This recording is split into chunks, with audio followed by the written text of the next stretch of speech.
Bonjour, aujourd'hui on va voir comment monter, ou en tout cas la mise en route de votre composteur Bokashi une fois que vous l'avez reçu. Donc il arrive dans une boîte comme ceci, carton recyclable et encre végétale, donc n'hésitez pas à le mettre au tri du papier.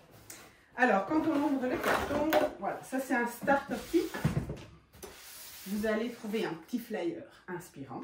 Et puis dans la boîte, vous allez voir que il y a plusieurs éléments. Tout est empilé. Vous allez avoir, évidemment, si c'est un starter kit, si vous avez acheté un seul seau, il y a un seul de chaque élément. Donc les deux couvercles. Un petit guide qui va vous expliquer toute la méthode du compostage Bokashi, avec une petite fiche aussi des ingrédients qu'on met, qu'on ne met pas, et l'explication en texte derrière. Gardez-la. Mettez-la près de votre Bokashi pour au début vous souvenir. Et puis ici, nous allons trouver ceci. Donc ça se présente comme ça quand il arrive chez vous. Ça, c'est le pressoir qui va nous servir à tasser les déchets. Une petite cuillère pour doser le démarreur. Donc ça, c'est la quantité pour une couche de 4-5 cm. Et un petit gobelet pour récupérer le jus. Et tout ça va se positionner dans la base. Donc vous retournez le pied du composteur. Vous allez le poser par terre, ou en tout cas sur un plan. Le petit gobelet se positionne ici. Ça, on va mettre de côté. Vous avez également un sac d'activateur de Bokashi. C'est du démarreur. Ça peut être 1 ou 2 kg selon. Donc là, nous avons deux seaux. Hein, vous voyez, ils sont empilés. Vous pouvez les séparer. Dans chaque seau, il va y avoir un petit tamis. Donc ça, c'est la grille qui permet de séparer les déchets alimentaires du jus. Il n'y a rien à faire, ça c'est déjà positionné. Je vais vous montrer avec un seau. Mais donc là, le montage, ça va être ceci. Donc vous allez clipser votre seau sur la base. C'est normal qu'il y a une base et deux seaux parce que l'idée, c'est pour utiliser moins de plastique. Hein, et c'est de déclipser le seau quand il sera plein. Évidemment, on va refermer avec le couvercle. Et donc quand le premier seau sera plein, on le déclipse et on viendra mettre l'autre seau sur la base pour le remplissage. Mais avant cela, ce qu'on va faire, c'est qu'on va mettre le robinet en position de fonctionnement. Alors le robinet ici, il est enfoncé et il est enfoncé pour que les deux seaux puissent s'emboîter, donc on puisse les mettre un dans l'autre pour le transport. Mais quand on va faire du Bokashi, il faudra donc le sortir. Alors l'idée est de le tirer, mais donc vous voyez ici, c'est un peu difficile parce qu'il fait froid et ça c'est coincé. Mais donc, tire dans ce cas-là, on retourne le seau. Ici, il y a la languette qui déborde. Tu peux t'incliner par-dessus, enfin, si tu vois assez. Et alors, il va falloir pousser comme ça jusqu'au clic. Là, ici, c'est aligné, tu vois. Si le robinet est trop dur, vous prenez une pièce et vous allez appuyer comme ceci. Ça va faciliter la chose. Clic, on est arrivé. Si jamais le robinet est sorti de trop, hein, donc ici, et alors on n'arrive plus à le remettre, il faut s'équiper d'une tigette. On va sortir complètement le robinet, insérer la tigette ici et en dessous de la languette. Et puis on va positionner et tout tirer, hop, voilà, comme ceci. Et là, on tire la tigette. Et donc là, voilà, on est à nouveau aligné avec le bord du seau. Cette méthode est celle qui permet, si vous devez remplacer le robinet, on va le refaire, hop, petite tigette, comme ceci, et voilà, dedans. Maintenant, on est en mode fonctionnement. Et voilà. Le robinet est sorti. Il y a une petite patte qui est du gris foncé, donc du corps du robinet, qui est maintenant aligné avec le bord du seau. Ça c'est la bonne position du robinet, hein, aligné, le robinet est dehors. Vous allez voir, il y a une petite pointe qui est vers le haut quand le robinet est fermé. D'ailleurs, il y a écrit « close » juste au-dessus de la pointe.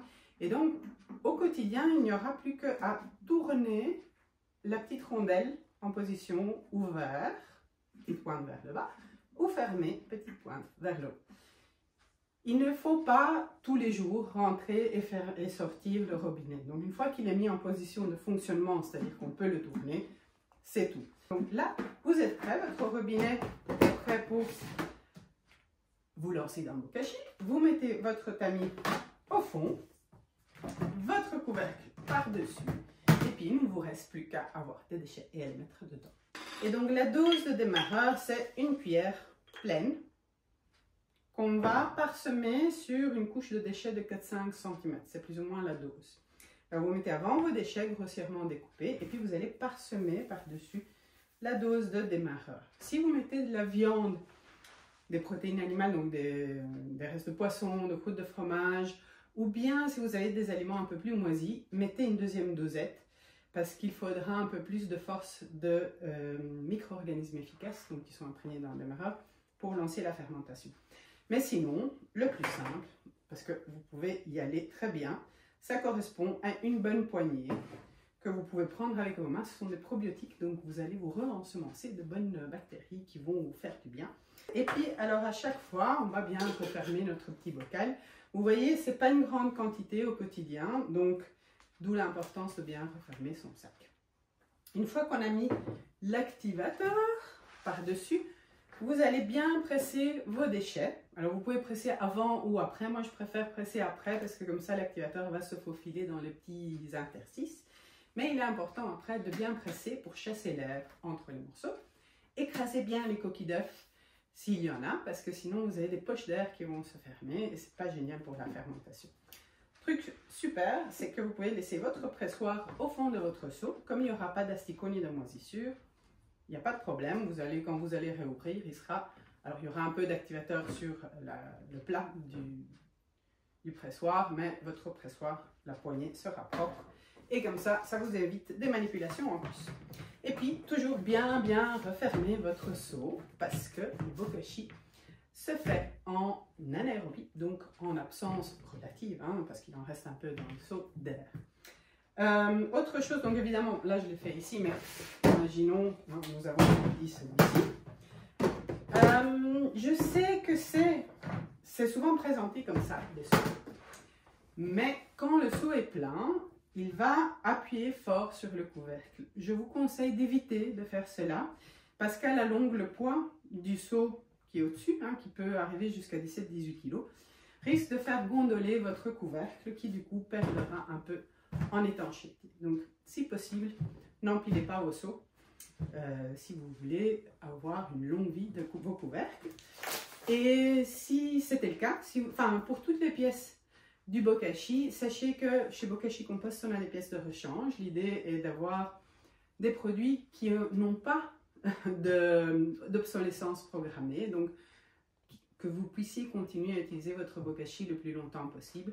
Donc visitez la page, il y a sur la boutique un onglet accessoires. Ceci est le composteur Bokashi Essential.